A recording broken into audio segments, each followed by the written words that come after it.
All right, welcome to the final. Well, that's the final, but welcome to chapter 23, the ISIS paper discussion. Chapter titled "The Crisis in Black Male Female Relationships. Is it a false problem?" And I guess getting started. I guess we could all take turns answering that question, and then maybe summarize the chapter. Maybe tell what you got from it, what you gained from it. Anyone want to start?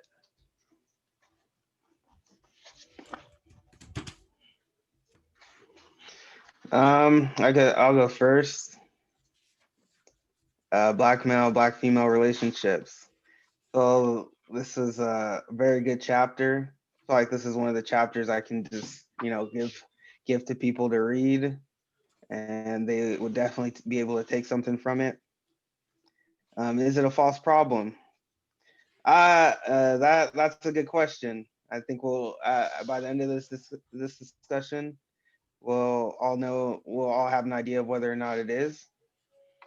Um, but me personally, I think a lot of the things she was saying in this chapter resonated with me. Things that I've noticed, and things that confirmed a lot of things for me. um, yeah, so it was a very good chapter, and I think it's a very huge topic of discussion. So, and she's talking about this in '85, and I think it definitely resembles like today. Yeah.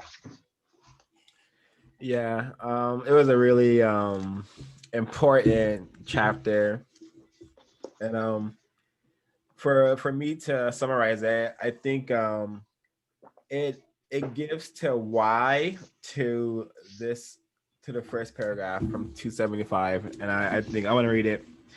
And she says, disenchantment with the institution of marriage, disharmony, disrespect, separation, divorce, single female headed households, the norm, the absence of male models for the developing black male children and youth, epidemic levels of teenage pregnancy, thousands of children abandoned to foster care and adoption, black male bisexuality to homosexuality, black female bisexuality and homosexuality, increasing members of black females with more education and income than their black male counterparts.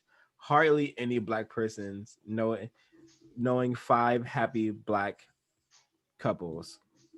And I think growing up I never seen any black couples that I come to really like ponder that reality. Like, did I really ever see any like healthy so-called black relationships? And that question is definitely like no, I did not. And that's part of the reason why the situation is as dire as it is, and as it is right now, I think. Yeah, but that's my Yeah, I think it's a real problem because it's been manufactured. Um, it's a problem that was created by Western society, which is could be dissected as being racism, white supremacy, the system of racist white supremacist culture that manufactured these problems between black men and black women, or black males and black females. I also had that part highlighted because to me that those are the problems that create these divides, and all of these problems stem from like racism, white supremacy. I'm pretty sure 4,000 years ago or so, a black human being or a person with high melanin wasn't calling his woman like a bitch as a partner. Like I'll go on Facebook and I hear people say that's my bitch, meaning that's my girlfriend, that's my nigga.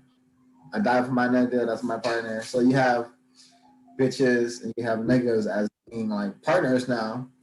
And I wrote in my notes, if niggas knew about white supremacy, they wouldn't be niggas, and if bitches knew about white supremacy, they wouldn't be bitches. Um,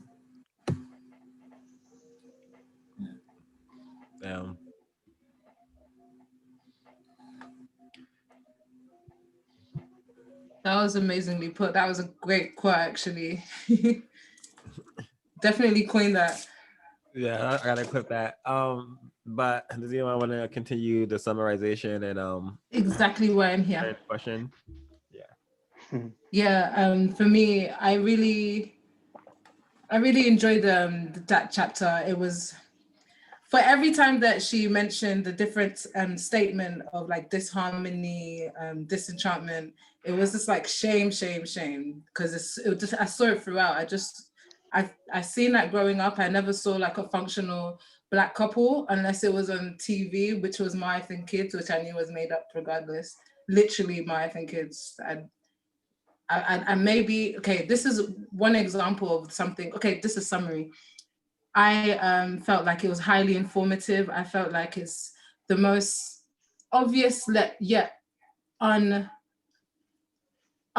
it's the most obvious, but yet identified and somebody, like, no one has spent time articulating it and researching it like this. Like, and I was really grateful to that such a chapter ever exists. Like, I was really grateful that the communication between Black women and Black males are being observed through this lens, as opposed to 10 ways to get your man, or how to think like a man. Like, all those different observations never ever looked at the fact that we are working from a level of dysfunction that's actively happening above us. And thank you, Dr. Frances Cress Welsing, for all of the last couple of chapters, but especially this one, because it's one that deeply embeds within our self-image. It's one of the first things that we think about in terms of when they talk about your partner or this or that. It's the relationship between a Black woman and Black male is literally the way that the world will either heal or be destroyed.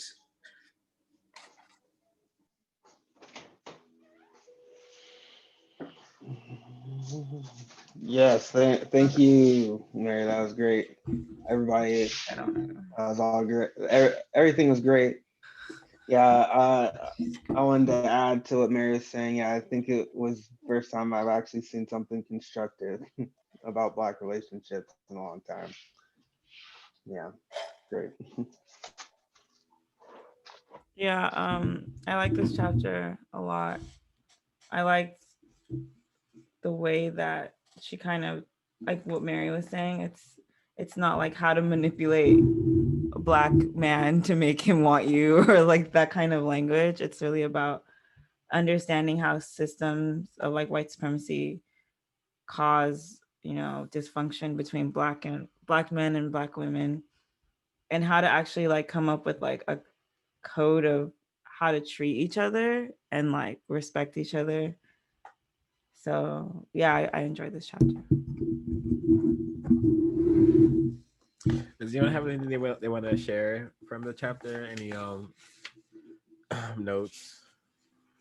Yeah, on page 277, I interpreted this as like one of the problems and tragedies that we have right now, and it's the reason why these problems persist. Black men and Black women, and it's quite simple. People are just unaware of like the real boogeyman. People would think Black men are like these terroristic, womanizing, horrible individuals, instead of a system that we are living in, which creates these monstrosities. So you have it, and it's on page 277. It says, failure to analyze the white supremacy dynamic deeply is a tragedy because this dynamic is a fundamental cause of the failed relationships between Black males and Black females. It prevented marriages of Black males and Black females during American slavery, and it currently separates the Black male and the Black female for 11 months out of each year in South Africa. The same white supremacy dynamic has kept Nelson and Winnie Mandela apart for 20 years. So this is to me, it's so important reading this because you get to see the examples of how white supremacy removes the functionality aspect of Black female and black male relationships. And fast forward today, we have like black man, like just the 90% of the prison population is black people. And these black people have been separated from their families because they're incarcerated. And like this system is just evolving and evolving. And if black men are being separated from their families via being incarcerated, they're just murdered, and then it's filmed. And then it's, given to us on social media, and then we can buy t-shirts about it, so we advertise dead people's faces. But yeah, it's just a really, really unnecessary thing that we have to experience. But because so many people are confused, no one's saying my relationship is failing because one, I'm not working on a problem, and two, because this relationship is supposed to fail. It's not supposed to exist in a system. Yeah, I agree. And I want to also read and comment on what you said. And this is on 276. And she says, when the underlying dynamic is exposed, analyzed, and understood, it is possible to remedy the symptom, false problem. Only then can short-term and long-term tactics be developed. When the underlying cause is discovered, addressed, and neutralized, the false problem begins to wither away. If we are successful in finding the true cause of alienation and neutralizing that cause, then black male, black female alienation will yield true harmony. So once we understand that racism and white supremacy is like the root of all our stress, and we're taking that stress out on our partners and relationships, or we're expecting too little or too much from our partners due to race and white supremacy and our unawareness to how it has affected us and affects our daily lives 24/7. So once I feel like she's saying, once black people are aware of race and white supremacy and they understand that it's their responsibility to end this problem, and it's going to take black couples to do this, it's going to take black relationships to do this, is what she's saying. And so far a lot of people are so unaware of that. Becoming like, it's I think I've expressed it quite clearly. Yeah, I wanted to add, because hearing you guys talk about it really put it in the context for me. I think reading it last night, maybe I wasn't digesting it as well, but I think this is why it's important it comes to stuff like this. I want to read this quote on 276. It says, amongst many other horrible things, the system of white minority rule in South Africa legally enforces prolonged separation of the black male and the black female, causing fragmentation of black family life. Similarly, under the American slavery system, a phase in the establishment of the white supremacy dynamic, black males and black females were forbidden by law to marry and stabilize their relationship. So while she was kind of saying this, she said apartheid keeps, South Africa, black African families from seeing each other. I couldn't really see it, but and I think I don't know why I couldn't see it, but now I understand, being in prison and stuff, being away from your family for such long periods of time doesn't really allow you to build a stable relationship or create a harmonious family. And it's crazy how we have prisons and in America, and that's its basically its goal, some of its goal. And I don't think people are kind of talking about that enough, and really putting it into context, how it's really preventing black families from thriving, because it's also preventing black males and black females from getting together and being together, forming constructive relationships, because the black males are all getting locked away, are imprisoned, or ended up homeless, and the black females are not having many options when it comes to finding black males due to this war against them.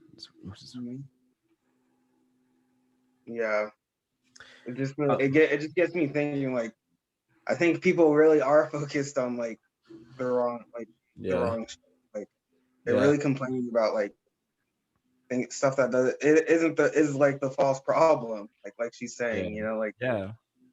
like especially like on social media and things, you know, which is Yeah. basically the narrative for pop culture, but nobody's talking about how like nobody's talking about it like that. Yeah. I I don't know. just yeah, so I just had this thought, you know, like they have the tabloids, like white supremacy has these tabloids where like they're always talking about so and so's relationship and like how it's doing and like, oh, like are these people gonna split? No Mhm. relationship in the history of people has been like the total focus of white people than a relationship between black and white people. I mean, between black females and black males. And I just want to back that up by reading this part. And she says, this very same dynamic with its many variations depending upon the particular geographic location and its more highly refined forms exists worldwide wherever and whenever whites have come into contact with people who possess the genetic potential to produce melanin in their skin. So wherever white people go, they disrupt the relationships between melanated folks. And I think like the tabloids is like it's like a subconscious manifestation that they're always focused on the black male and female relationship because they're always trying to destroy it, separate it, always making fun of the black male, other like niggerizing the black male and creating this false narrative of the superhero black woman who could do it all and like save the world. And Yeah, is this making sense? Not making sense just now? Yeah, that makes a lot of sense. Yeah. yeah. I wanted to Yeah. add to that. You brought up how black men are treated. I just wanted to read kind of why that's the case. So I'm gonna read from 277, and I'm gonna skip down. Um, because whites fear white genetic annihilation, and because only males can initiate sexual intercourse forcefully during slavery, black males were oppressed more harshly than black females. This pattern of greater pressure on the non-white male historic and continues. This explains why black males are victimized harshly by police brutality and arrest, and also illuminates why they're victimized most harshly by the educational system. Because of their extreme victimization in these two areas, black males have the highest levels of unemployment and underemployment, the highest rates of prison incarceration, the highest incidence of school failure and school dropout rates, the highest incidence of alcoholism, the highest rates of drug use and addiction, the highest homicide rates, the most rapidly increasing suicide rate, and the shortest lifespan. Also, the black male most often finds himself outside of the black family structure and the epidemic condition of homelessness. And like I could attest to these things. Like I definitely had a very extremely rigorous schooling program, meaning that it was abundant in violence, being physically abused by my white teachers, like being choked, drowned, and thrown across classrooms, and all types of horrendous incidences. Um, at the time, did I know I was being abused because I was black? No, of course not. I just thought I was being abused because this was my to me it was my it Is your normal, and like it reminds me of what Neely Fuller said. It's like it's normal to see black people being kicked around. And like even our young brain computers understood that because like I got thrown in this classroom and I was laughing about it. Because it's funny to watch black people get hurt, even if it's by yourself sometimes. And it's such a or something. yeah. Yeah, thank you for reading that. That's exactly why I would have read out because this particular part, what it made me, it took me back in my mind, and of course that you think of your mind of the stereotypes, you think of the statistics, but like I had a personal experience. My cousin, I was maybe 14, 15 at the time, a bit younger. I want to say 14. He died at 19, or he died at 19 from liver failure, and he was homeless at the time, and they said it was alcoholism that did it. So when every checkbox was ticked, it was just like, I just felt really bad for him, and I sent a little prayer up for him, because from my memory of my observation, of course he couldn't like explain to my grandmother at the time, because he was in and out the house a lot, and he used to always like have like sweets, and he used to put one behind his back and tell me to guess which one is in which hand, and that was like our ritual every time he came.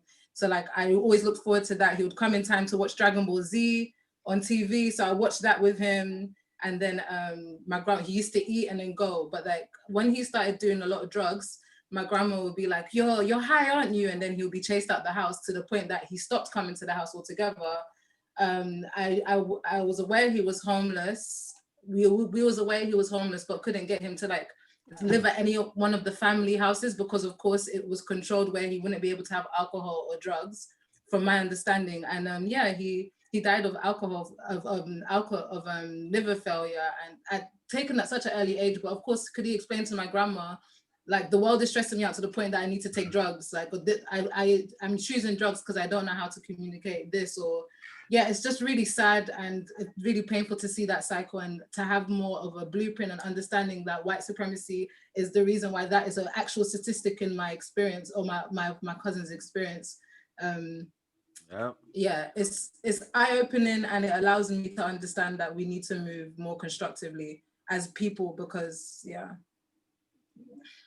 because exactly that example, being able to recall in that example. Yeah, it's very tragic, and I want to get back to the why, because I always want why is the black female relationship has such a high focus, and this is from 277, and it's because she says, because whites fear genetic annihilation, and because only males can initiate sexual intercourse forcefully. During slavery, but black males were oppressed more harshly than black females.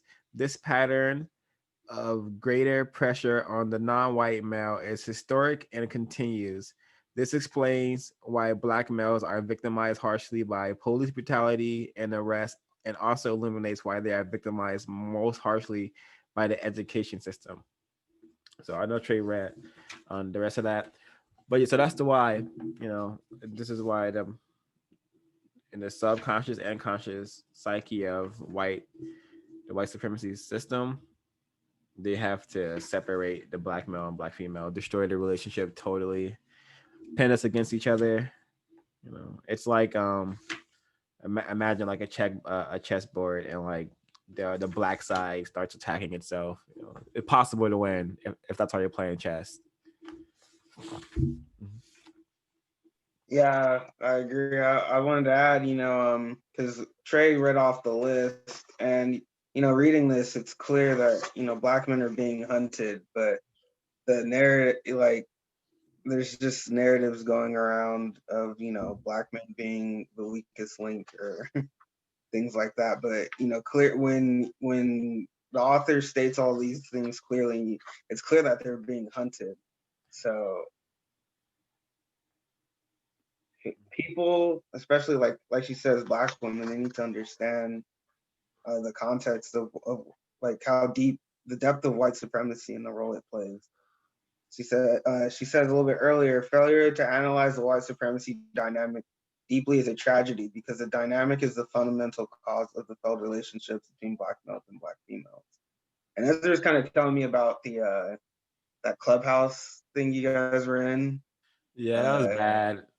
Yeah, if you guys would care to share. Yeah, they were about home. No, we're talking about like we were like listening to like this other like some people talk about male patriarchy and how that's like the root of all problems for women, and like the world would be a happy place when there's when like there's equal power between men and women, like racism is not real, and white supremacy isn't real. And they're just ignoring that entire reality. It's just a bunch of like it's just really unconstructive rhetoric, and really a bunch of really confused people. Like who think male patriarchy. It's actually like white male supremacy. Yeah, you can say that, but the white woman is very complacent and is aware of what she has to gain from the system. So it's actually white supremacy, racism, white domination, whatever they want to call it. But those sort of groups and that kind of like feminist rhetoric is so dangerous, and it just so it erases the genocide and war happening against black males and black people, because Ezra told me how he said it was going a little well, and then she made a statement kind of like it's not my responsibility to help black men or something like that. I have to she said teach these white boys or something, or I have to. No, she said it's not her responsibility. She said it's not her responsibility to like to help end racism. She said it's not like black people's responsibility to like help end racism or something along the lines. I think. Yeah. Like people like for some reason black people think white people are gonna end racism, which is never gonna Yeah. happen. I mean, isn't it our job to end racism, white supremacy, because it affects the most? Yeah, that's another logic. There's many logical ways to look at it, but people are so trained to be like, to not constructive. They really like focus on everything else but the root of the problem, because white people are scary to people, apparently. Yeah. White people will never, ever, ever in a million fucking white supremacy, their white power. White people have had 400 years to do something about it, and where are we now? So I don't know what like non-white people and black people are expecting. White people, you've been given the examples. I don't know why you keep falling for it. Yeah, it's like sorry, but I brought that up just for my comment. I think that was just an example of a group being led by, because it sounds like about black women's the leader of that group or the moderator or something. Yeah, Being led by a black woman, and because nobody in there, in her failure to analyze white supremacy, she's actually just dropping toxicity and confusion. No, it's just confusion. We should just call it like confusion, because it's like it's not constructive. No one in there's getting the truth, and it's just like a people like just a waste of time for everyone in there. TBH, it was waste of my time for even sharing the comments I did share, because it just hit a brick wall. So yeah, and like, yeah, and I also, we as black people need to stop glorifying the white people that do have some level of understanding and use their platforms to share. Like, I feel like it's more should be a put your money where your mouth is sort of thing. Yeah, for real. Yesterday, I saw Chelsea Lately in an interview. I think it was Uncomfortable Conversations with a Black Man. Is actually the title of the show on YouTube. And she basically went into detail and explained how Nazi Germany definitely got their methods from how American South were treating their black people. So that in itself was like eye-opening for her. And like it felt good at the time, because I was like, oh, this blue-eyed, blonde-haired woman is talking like clearly and very well. Like there's nothing I can add at that point. But then I just thought that this is like, should she get points for this? I could see her getting happier and happier, the level of understanding, like how she was being received. And I was that's like, what they want. Does she deserve points for this? Should she now marry a black man? What is it? I don't know. No, white people deserve no credit until racism has been ended. Period. They get no pat on the back. They get no thank you until racism is over. So no. Yeah, I agree, and I also want to add, like, I don't get how adults could really sit in a room and talk about a book and not know about racism. I just don't believe it. I feel like even if you're white, you know about racism. If you're not white, you definitely know about racism. So these people are like literally lying to themselves and the people around them just by opening their mouths. I wish I was in that group. I wish I could have had opportunity to say something. I would have been like, you're lying, and this is why you're lying. Yeah, Trey. Like next time, man. Hopefully. Yeah, I don't know how totally constructive this would be, but I'd like to just go in there. Like, Yeah, can I join or what? just, like, yeah. Yeah, we have to do like a conversion mission. Yeah, let's make it constructive by like that being our recruiting. Yeah. Yeah, I want to read. So I want to read. Like why they destabilize the unions between black males and black females. I'm going to like read this part on 279 that I thought really stood out to me.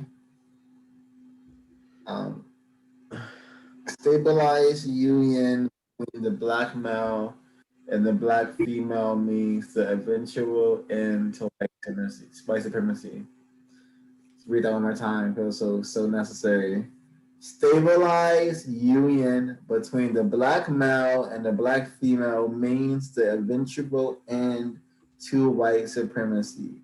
When the black male and the black female simply define their joint struggle in terms of achieving education, housing, jobs, and money, rather than as specifically countering the global and local dynamic for white genetic survival, white supremacy, we are attempting to function with the wrong game manual and with all of the wrong rules. While we have remained confused, the global and local white collectives consciously and or unconsciously have mastered the white genetic survival strategies and all areas of life activity. Thus, we as blacks are being checkmated continuously by the local and global white collectives. We are victims of white supremacy, spend most of our time squabbling, struggling, and fighting with one another. Thus, matters go from bad to worse, especially in such critical areas as the black male and black female relationship, the very foundation of the black nation. Sorry. Thus, matters go from bad to worse, especially in such critical areas as the black male black female relationship, the very foundation of the black nation. So yeah, I also highlighted the second paragraph to read, but let's talk about this before we do that. Yeah, like this I is was like, really thanks for reading that, really important. But yeah, you keep sharing. yeah, I said when I read this, it made sense because like you see so much encouragement for black men and black women not to date. You see so much encouragement like when you are on a let's say you're on a dating app. Like the app is gonna tell you, it's gonna show you an image of a black person and a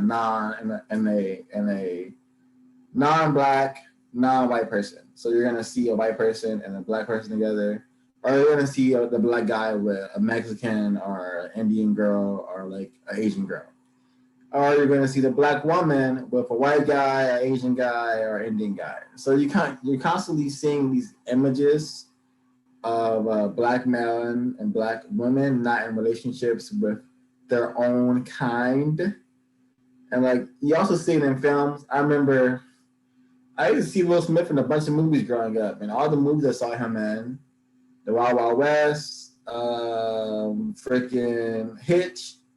Let's talk about Hitch actually, because Hitch is a movie about a black guy connecting people to like find love, but his partner that he gets with is a non-black woman, and so you see on high levels of entertainment where like the norm is do not show black couples together, do not show black couples together, do not show black couples together. So it makes sense that if black men and black women got together, it will cause issues for white supremacy because if a couple is working on code to solve a problem, it's probably going to get solved. Who knows? Maybe one black couple could solve white supremacy. I don't know because I don't know of any individual black couples whose sole purpose is on combating and dismantling and ending white supremacy.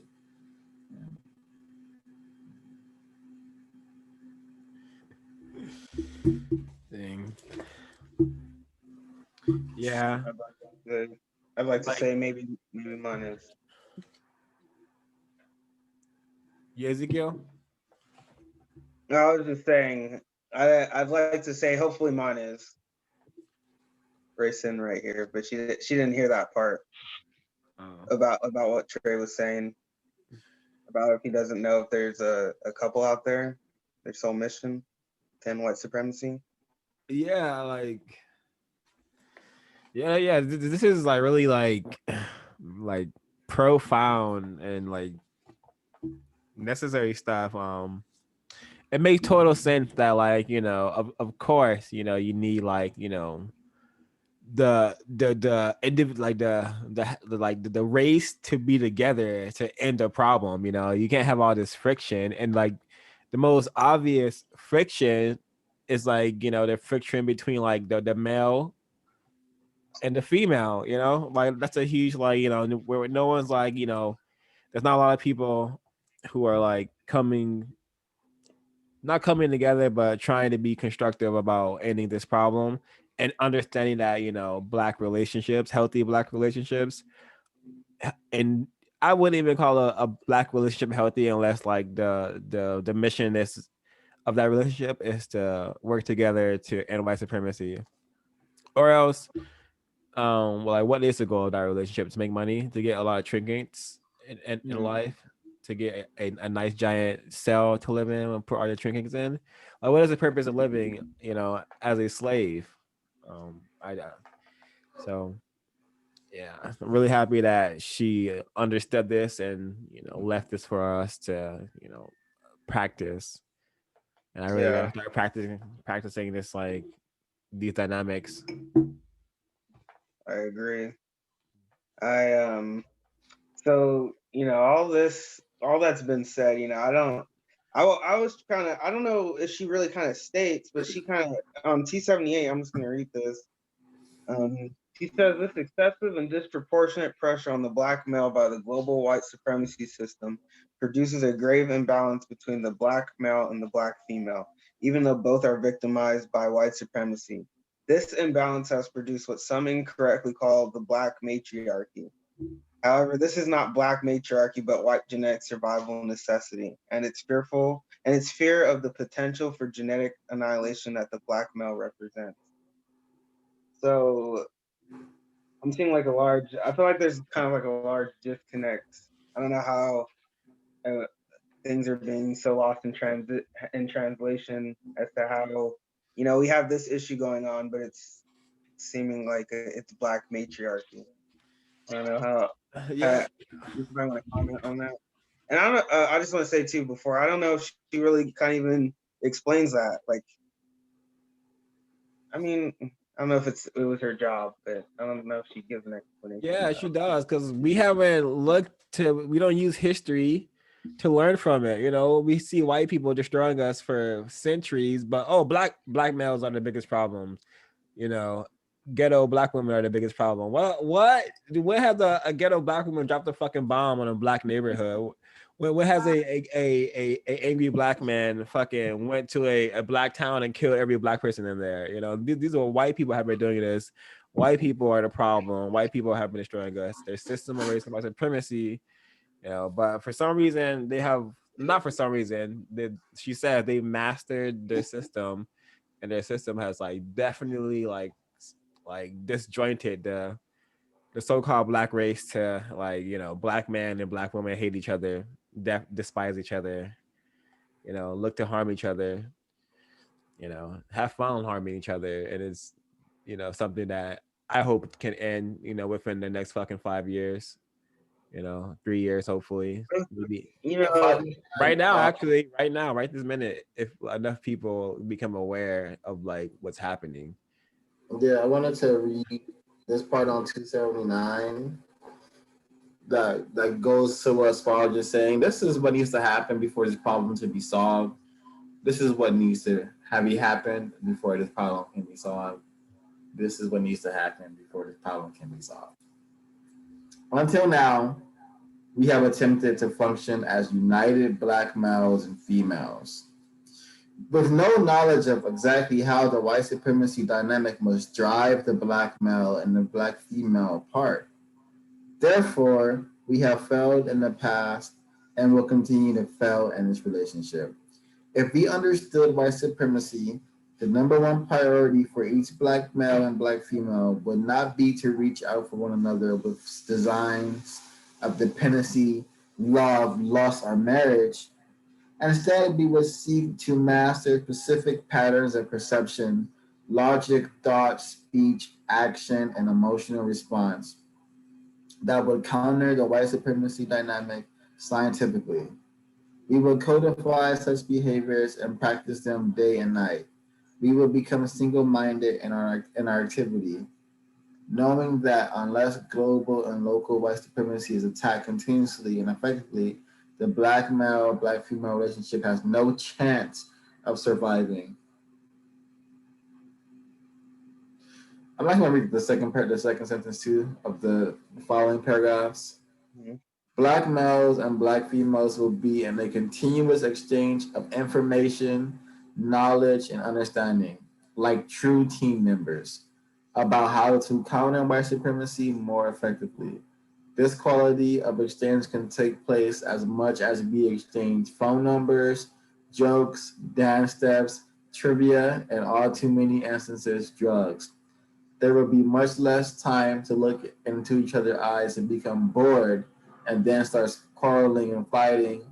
Instead, both persons will be looking outward beyond themselves to counter local and global white supremacy, which is the real problem, annihilating the black collective. Actually, people grow closer together as long as they remain focused outwardly in the same direction. By maintaining a like-minded focus, Nelson and Winnie Mandela of South Africa have evolved possibly the strongest marriage known to black people worldwide. They deserve recognition as a model for the black male, black female relationship. They are looking outward beyond themselves to fight white supremacy. By specifically fighting white supremacy, they prevent the force of injustice from driving them apart. When both the black male and the black female take up the struggle for justice against white supremacy, they are endowed with the strongest possible assurance that they will remain united. They are united in the common effort against justice, and simultaneously, they express the strongest possible statement about respect and love for themselves as individuals. In doing this, the black male and black female are declaring that they have conferred upon themselves the highest possible value, which is essential if there is to be group, self and group defense. So I only meant to read one in the paragraph, but all of that was just important to leave out. But yeah, like if you're in a relationship with someone, you need to talk about what your goals are, and the goals should be we should be working towards ending racism, white supremacy for the future generations of our people, so they can have more fun on planet Earth. Where they can have justified fun on planet Earth. We don't really get to enjoy the privileges of fun because we are born at war. Whether we know it or not, we're born soldiers, born warriors. If you're not born a soldier or warrior, you're born fodder, cannon fodder, someone who just infantryman, the lowest of the lowest, sent to die, sent to be murdered and emasculated. Yeah. Yeah, I unfortunately agree with you in that on the terms of being sent to die. We're literally just the pawns, and you would be just a pawn in the chess game if you don't arm yourself or build yourself up to queenhood or knighthood, whichever. But for me, what you just read was highly important. When we had read over this particular part, and when they expressed Winnie Mandela and Nelson Mandela's relationship and working towards a common goal, it's the same with any relationship. If you think about it, the ones that blossom, if you work productively together, it will lead somewhere. Like the friendships where you're only going like clubbing or raving, that has a time and place, clubbing or raving. But the friends that you basically build together, you can ask personal questions about your own personal growth with. That's the ones that that stand the test of time, if you know what I mean. Not the party friends, if that makes sense. And that's the same in a relationship. If a relationship doesn't have like goal orientation, or support each other's goals, or have a common goal or some form of like mindedness, you either drift apart or it causes friction. Having what I took away from this chapter is not paying attention to the lower frequency things that come into relationships, like jealousy, fear of cheating, fear of all these kind of like minute things that could be in a relationship if there's no trust. If you are building your foundation on a relationship that's based on a common goal, the trust is how do I say, is one of the cements of trust is the fact that you both have a common goal, if that makes sense. It's not like you're dealing with a person that you don't know what's going on in their mind in a sense, because the foundation of the mindset is common. That makes sense. So yeah, I really enjoyed learning from that particular chapter and modeling after and wanting to model after Winnie Mandela and Nelson Mandela's relationship. Winnie Mandela was a super hard worker. When her husband was in prison, she kept the protests going. One of the conditions that Nelson Mandela had to be president was that Winnie Mandela was not allowed to run for presidency ever. That had to be a signed agreement because of how hard she was going when he was in prison. So, you know, couples like that.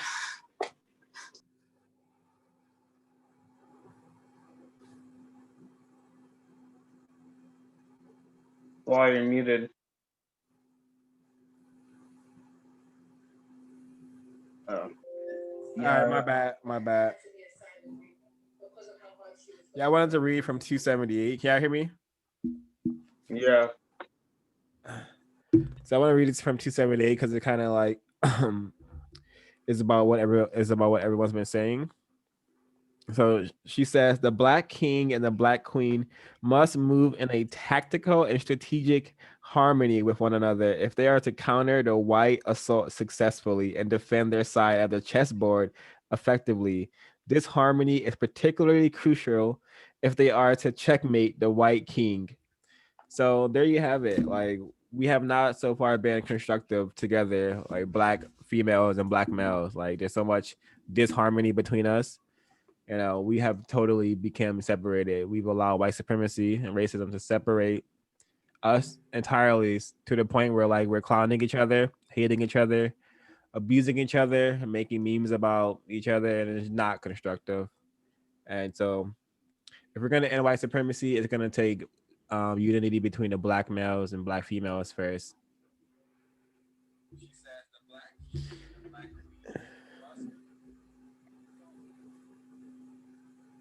Anyone want to share anything? Have anything to share? Yeah, I wanted to say also, do you notice in society how a Black man or a Black woman, if they do sell each other out or say, comment on things that maybe necessarily do need to be spoken about, but talk about it in a public space, that it can be left to the scrutiny of like mass media that will basically turn it into a narrative of mad Black woman or angry, aggressive Black man. Like when Black women talk out against being molested, they'll often highlight the perversion of the man, but they won't talk about the fact that it's a disease that probably that has been passed down in some way. If you know what I mean, like I feel like people rise in the Black celebrities rise when you sell out your male female counterpart. And that's something we need to practice, like doing privately behind closed doors, like addressing our issues within the privacy of Black safe communal spaces. I agree. I like how I love how you said that, Mary. I feel the same way. That's my idea of like what social media is just, you know, people like allowing white people and outside opinions to come in and like them to comment on, you know, we're witnessing Black people and Black men and Black female fighting constantly, and they're doing it in public. And now we have white people basically giving them a space to come in and comment on it. Yeah. And you know, so like this chapter has definitely like inspired me to continue like pursuing like therapy work, so I could do like Black couples therapy. And at the same time, like Black couples therapy is just telling therapists, telling them about race and white supremacy and how they have to counter it to become healthy, you know, and that's simple as that. So this chapter was really like eye opening because I agree that I really I saw like the female, like the black female, as like, you know, someone separate from myself, and you have to be like a total collective, you know, as we like were before were in this body. Like we are all gods, and being a god is having female soul and male soul, and that's what we all had before we were put into these bodies. So we have to remember that and know that we are one, you know. So you don't have anything to share. I just wanted to share the little part about uh, the part where she shouted out Neely Fuller. I thought that was pretty cool. Um, on the bottom of 280, the new answer to the black male / black female relationship dilemma is for the black male and black female to make serious conscious struggle against white supremacy their number one priority. Fortunately, Neely Fuller has written a textbook for victims of white supremacy, the United Independent Compensatory Code System concept that details specific behaviors that the black male and black female must adopt in order to combat effectively the force that is driving them apart. Fuller suggests that the most critical question is how black males and black females spread their time, energy, how they each use how they use each of the 24 hours in the day. Um, he recommends constructive conversation, constructive work, sufficient eating and sleeping, and sexual intercourse no more than twice a week. These suggestions deserve our full consideration. Uh, I'm just gonna go ahead and finish reading the whole thing out. If energy use was limited to just these activities by each black male and black female, certainly we would become more responsible towards ourselves as individuals, which would translate into more responsible interaction with one another. It is critical that we realize our present patterns of behavior permit white supremacy to exist. I'll read that one again because I had it highlighted. It is critical that we realize our present patterns of behavior permit white supremacy to exist. Directed radical change in black behavior, as suggested above, will alter permanently the face of white supremacy. Its victimization of the black male and the black female, and the destruction of black male / black female relationship. Yeah, so if I like how she shout out Neely Fuller. I don't know if we said it yet, but that's gonna be the next book we're reading. So her shouting him out like this, especially towards the end of her book, I feel like set it up perfectly. um, so she's basically telling us, you know, if we can start doing some of those things that we're gonna find in that book, you know, we can basically, what's the word I'm looking for? You could change this thing overnight. Yeah, change this thing overnight, guarantee our survival. There we go. Yeah. Yeah. So yeah, please, you know, I want to clip this. Please, you know, attempt to join the book club. You know, it requires dedication, but it's worthwhile. Um, I think we could get It's into like it's literally like working out for your brain, yeah, like crop for the mind. yeah. I think we get into closing comments about this chapter. Yeah, I wanted to start by saying it was good to have this information because all my life I have seen destructive relationships between black men and black women, and I've seen them blamed on lack of lack of resources, lack of education. Not once have I ever seen it articulated in that as this black man and this black woman are treating each other so poorly because they're treated really poorly in a racist, white supremacist dominated society. So for me, reading this was really interesting and healing in a way because I grew up. It took a long time for me to even think that black women would want to be with me and want to be like my partner because I grew up, you know, thinking that I was the reject, you know, the reject of the black race, the black women like me, black guys think I was cool enough, so I was just a reject thinking that. Little did I know, it was just white supremacy working well actually. Yeah.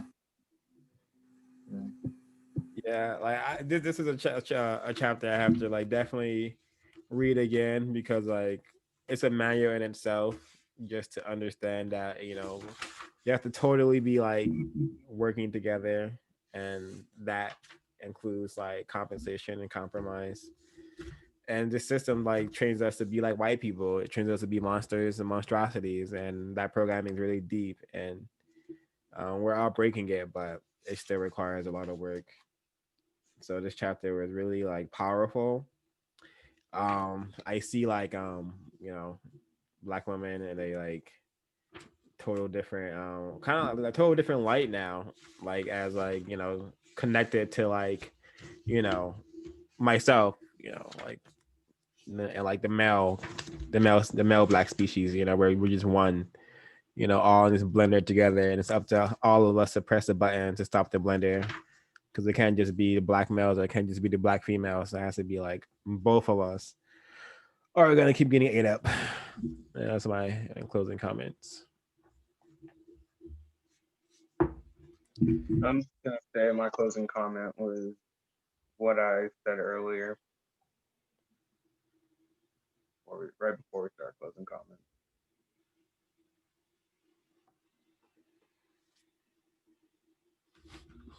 My closing comments are very similar to what Trey explained. First of all, Trey, you're one of the most desirable men I've come to know in my whole life. So don't let white supremacy ever fool you. Two, I grew up feeling the same way. I felt like I was like on the very bottom end of any form of attraction. And one thing towards black males in particular as well, and all males, to be fair. And of course that messed with my head, but what that did is that I built up who I was as a person, and I focused on me a lot, and built up my personality, and I have one, which I'm very grateful for. But so to conclude, the way that this chapter is blueprint, and I really thank Dr. Frances Cress Welsing for highlighting this and putting Dr. Winnie Mandela and Nelson Mandela in a chapter, and who deserve this glorification. Like I learned late on the kind of impact that they had together as a movement. I knew about Nelson Mandela, but not Winnie Mandela's contributions. And you do have to work as you're like, even though separated, look what they were able to achieve with that focused mindset. So for my closing statements, I'm just going to read that particular line. People grow closer together as long as they remain focused outwardly in the same direction, maintaining a like-minded focus. Nelson Mandela of South Africa have evolved possibly the strongest marriage known to Black people worldwide. And yeah, they deserve that throne acknowledgement, because look at what they've achieved right now in South Africa. The mindset of the mindset. I'm sure that there were so many more people, but they are literally the couple stronghold that people can look to and replicate, emulate. And we don't have many emulations that we can say actually make a movement and change in our lifetime. So I'm really grateful that Dr. Frances Cress Welsing highlighted this for us to continue to go look further into, research into, and model after as beings on this planet trying to achieve the same mission of ending white supremacy in our lifetime. Yeah, it's very like powerful to like I like now like Nelson Mandela and Wendy Mandela are in my like mind forever. Prior to like reading, like I didn't even know like they had a bond. They had like exhibited that like level of deep self-respect and unity together, and that's like what we need. We need like to if we are going to glorify people and like look to people for examples, it should be the Nat Turners, it should be the Nelson Mandelas and Wendy Mandelas and Frances Cress Welsings and Amazon Wilsons, the people who really like were brave and telling people the truth and what needs to be done to solve this problem.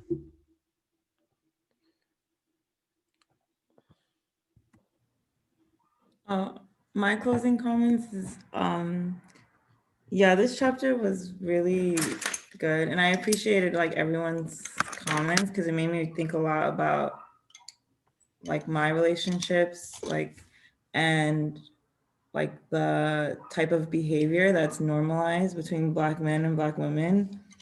And I agree with what Trey and Mary said. I also grew up thinking that I didn't even think Black men could like me. I didn't even think that was a possibility. So I think we all get like programmed to really just believe the other person doesn't want us and therefore have this inferiority complex.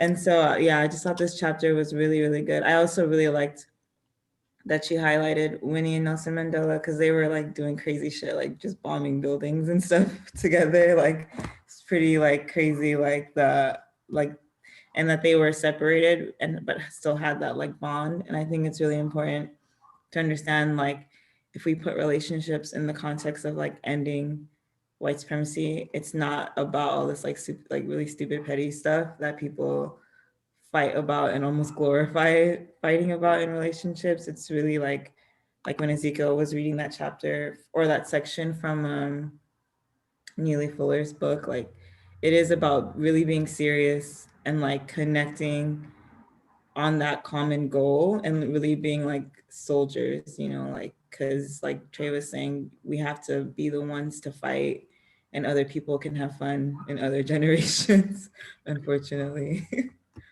Yeah, like yeah, I want to like add to what Trey's comment earlier. Like, if you're a Black person, non-white person, unaware of racism, is just like an easy target. You know, as a person who's like, imagine going to war and you have no gun, you know, you have no armor, you have nothing. You don't even know you're at war. You could get dropped anytime, and that's I've come to see like non-white people who are just really not serious about learning about racism and just who, when it's in their face and when it's attacking them, they're like so confused and their demise is really tragic and it happens every single day.